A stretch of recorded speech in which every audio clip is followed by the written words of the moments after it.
কিছুদিন ধরে হায়দ্রাবাদের ওয়েদারটা ভীষণ ভালো হয়েছে। তো এই বৃষ্টির ওয়েদারে সবাই কিন্তু চপ পকোড়ি খেতে খুব মন করে। আর আমি প্রথমবার এই পকোড়িটা ট্রাই করেছি, বিশ্বাস করুন এত সুন্দর খেতে হয়েছে যে এই বৃষ্টির দিনে অবশ্যই কিন্তু আপনারাও বাড়িতে ট্রাই করে দেখবেন। আর আমাকে কিন্তু একদমই জানাতে ভুলবেন না। তো প্রথমে এখানে আমি কিছুটা আদা, 4-5টা মতন রসুন, কাঁচা লঙ্কা, আর তার সাথে 1 চামচ গোটা জিরে আর 1 চামচ গোটা ধনে আর হাফ চামচের মতন গোটা মরি আর 4-5টা মতন গোলমরিচকে ভালো করে মিক্সি বাটির মধ্যে অ্যাড করে জল ছাড়াই একদম মিহি একটা পেস্ট তৈরি করে নেব। জল কিন্তু একদমই ইউজ করবেন না, জল ছাড়াই দেখবেন খুব সুন্দর কিন্তু খুব ভালো করে একদম মিহি পেস্টটা তৈরি হয়ে যাচ্ছে। আর এইটা আপনারা কে কে ট্রাই করেছেন অবশ্যই কিন্তু আমাকে কমেন্টে জানাবেন। এখানে দেখুন আমার জল ছাড়াই খুব সুন্দর কিন্তু একদম মিহি দরদরা ভাবে পেস্ট তৈরি হয়ে গেছে। আর আজকে আপনাদের সাথে কি রেসিপি শেয়ার করছি আশা করি আপনারা বুঝতে পারলেন। আজকে আপনাদের সাথে পালং শাকের পকোড়ি রেসিপি শেয়ার করব। তো এইখানে আমি পালং শাকটাকে প্রায় 3-4 বার জল দিয়ে ভালো করে ধুয়ে নিয়েছি। যেহেতু পালং শাকের মধ্যে অনেকটাই বালি থাকে তাই ভালো করে ধুয়ে নেওয়ার পর তারপর একদম ছোট ছোট মিহি করে কেটে নেব।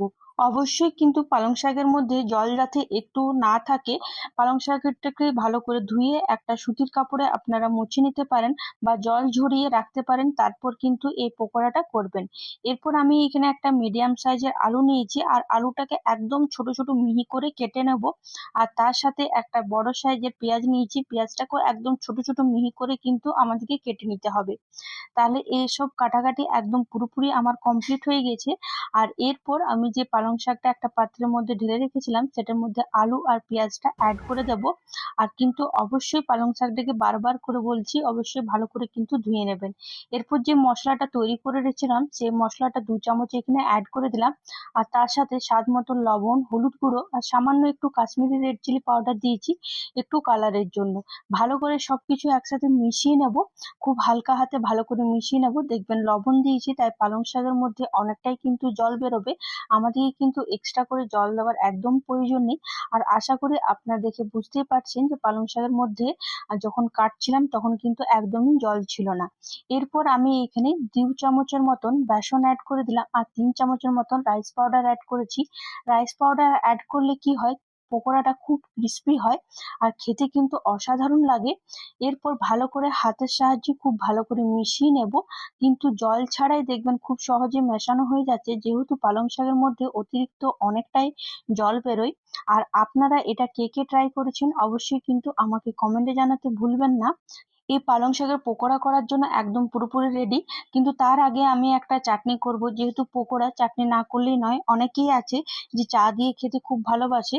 তো আপনারা চাইলে চা দিয়েও করতে পারেন বা একবার এভাবে পকোড়াটার সাথে এই চাটনিটা করে দেখবেন, খেতে কিন্তু অসাধারণ লাগে। তো তার জন্য এখানে আমি কিছুটা ধনেপাতা নিয়েছি, ধনেপাতাটাকে ভালো করে ধুয়ে একটা মিক্সি বাটির মধ্যে অ্যাড করে দিলাম। আর তার সাথে মিডিয়াম সাইজের একটা টমেটো, কাঁচা লঙ্কা, 4-5টা মতন রসুন আর কিছুটা আদা অ্যাড করে দিলাম। আর তার সাথে পেঁয়াজ অ্যাড করেছি। পেঁয়াজটা কিন্তু একটা মিডিয়াম সাইজের পেঁয়াজ ইউজ করেছি। এরপর কিছুটা বরফ অ্যাড করে দেবো যাতে কালারটা খুব ভালো আসে। বরফ দিয়ে যদি আপনারা এইভাবে পেস্ট করেন তো দেখবেন একদম খুব সুন্দর কিন্তু কালারটা আসছে।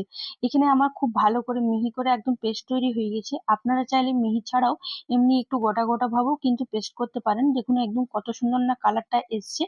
আর এরপরে একটা পাত্রে আমি ঢেলে নিলাম। আর পেস্ট করার সময় আমি লবণ কিন্তু দিইনি, তাই এখানে সামান্য একটু লবণ দিয়ে ভালো করে মিশিয়ে নেব।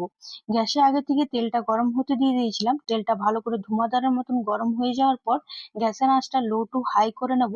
আর এক এক করে পকোড়ার আকারে দিয়ে ভালো করে আমাদেরকে ভেজে নিতে হবে। এক পাশটা ভালো করে গোল্ডেন লাল হওয়া পর্যন্ত ভাজবো, ততক্ষণ পর্যন্ত কিন্তু একদম নাড়াচাড়া করব না। আর এক পাশটা ভালো করে ভাজা হয়ে গেলে ঠিক আরেক পাশটাকেও আমাদেরকে এইভাবে কিন্তু ভেজে নিতে হবে। আমার এক পাশটা ভাজা হয়ে যাওয়ার পর আমি আরেক পাশটাকেও ঠিক ওইভাবে ভেজে নিলাম। আর একদম সোনালি লাল হওয়া পর্যন্ত ভাজবো।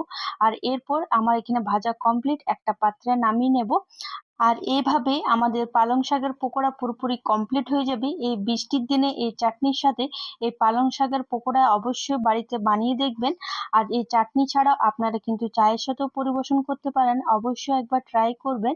আর আপনারা নতুন নতুন কি কি ভিডিও দেখতে চান অবশ্যই কিন্তু কমেন্টে জানান। এভাবে পাশে থাকুন। অসংখ্য ধন্যবাদ। আজকের জন্য বাই বাই।